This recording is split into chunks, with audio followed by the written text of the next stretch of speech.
Hear ye, hear ye. The following is an extract of the Princess Athena's diary, uncovered by Feverfew the chambermaid and raised to the attention of the royal court. The extract reads as follows. Oh, another year, another dreadfully banal King's Games begins.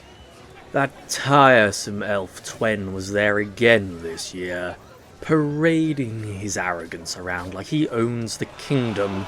Honestly, you'd have thought he'd have learned from last year when I arranged matters, so that his bowstring snapped just as he took a jumping shot at the target.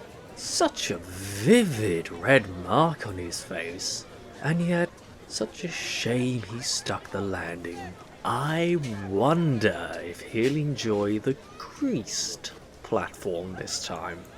Her father will win his childish battle of the champions again this year, as always.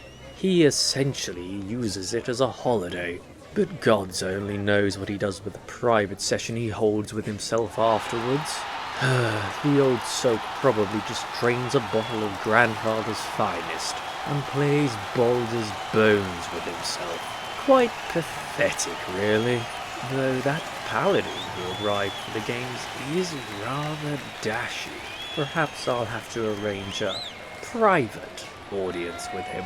On a happier note, I'm glad to report my little treasure hunt scheme should go down a storm with the populace. Nothing like a little mystery to fill the peasants' heads with dreams of riches and glory.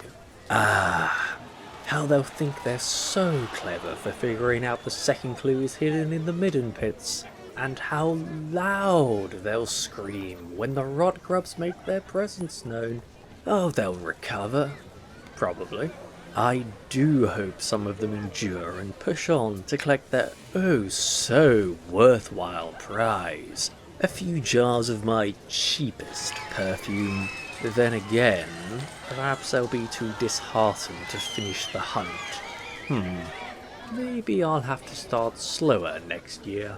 And that's about all I have worthwhile to note.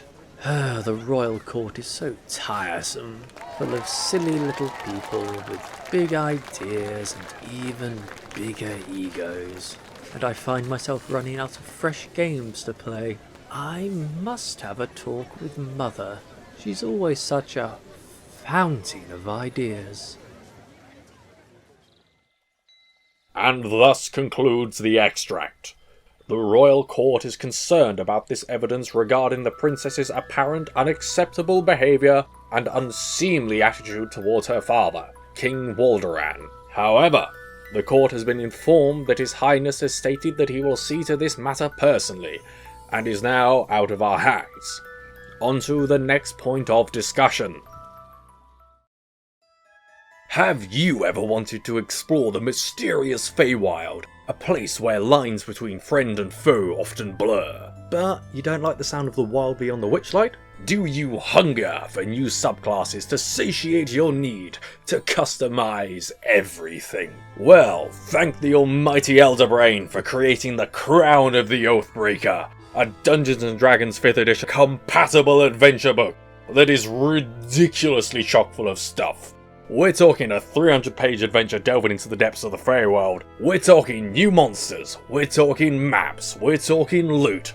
We're talking a simply ridiculous 36 new subclasses and more. Obviously, Elderbrain have contacted me to review their latest adventure, and I agree because, as I said before, I'm a shill and I like Dungeons & Dragons. So, let's roll these disclaimers in. This is a sponsored video that I was paid to make. I was given a sample chapter for free to review, and once again was paid to make this, for I am a broke shill. Hope that's clear.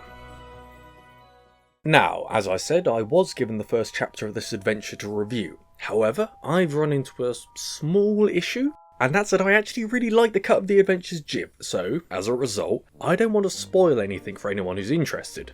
Consequently, I'll resort to a mix of keeping it vague, censoring bits and bobs, and making allegories. I'll also mention that I'm not reviewing only the text of the adventure, I'm also commentating on the layout of the book and other little aspects that come together to run the adventure. First off, basic structure of Chapter 1. Obviously, can't go into much detail, because I don't want to spoil anything, but by my reckoning there's a solid 3 to 4 sessions worth of content in the first chapter alone. As a result, I'll briefly go over the pace and structure of those sessions without giving away plot points, so you can gauge if it will tickle your fancy. Session 1. A weak start perhaps, but a good way to introduce the party with a roleplay heavy session. It's crucial for the GM to remember who is who, and maybe who isn't who, when roleplaying the NPCs. PCs are likely to end the session with a grudge, which is a very useful hook to get them to continue. Session 2. Things start to pick up a bit. Good mix of roleplay and combat and a slightly satanic dungeon crawl. Some interesting items start to crop up, and especially smart PCs might be able to glean a few clues towards the events that are yet to come. Some potentially grim scenes might leave the party disheartened, so feel free to play this section as light-hearted or as serious as the mood calls for it. Session 3. A well-deserved carnival break.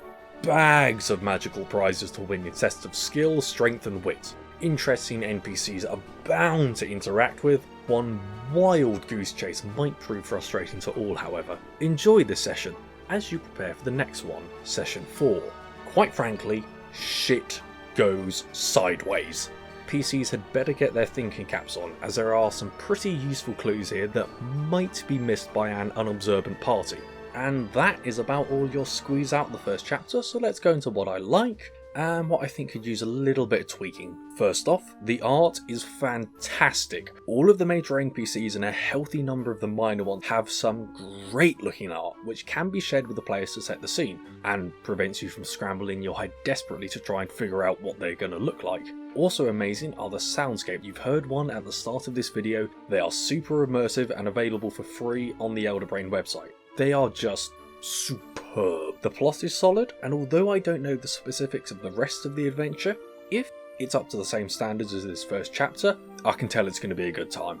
Finally, I do have to specifically mention the third session contents. For some reason, Elderbrain decided to go hard on this bit, and they made a total of 8 separate carnival games, complete with rules, prizes, NPCs, and more. Just use them anywhere, take those games, put them in other campaigns. They're brilliant!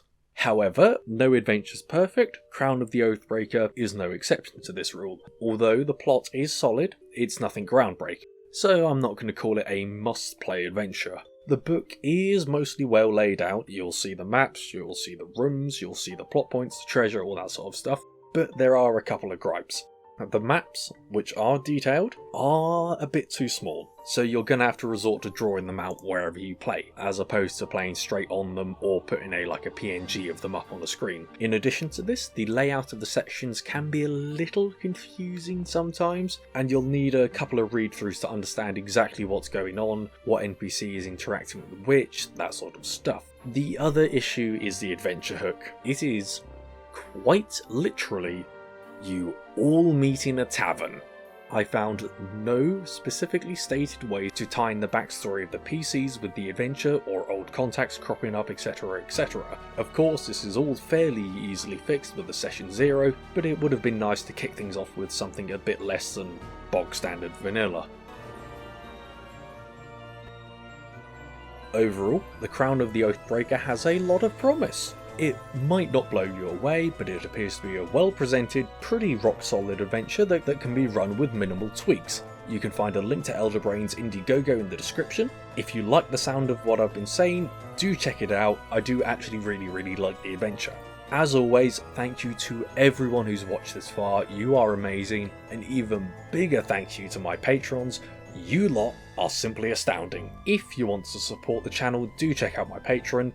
You'll get rewards such as a special Discord server, early access to non-dub videos like this one, and other little sneak peeks. That is about it, so thanks again and have an amazing day.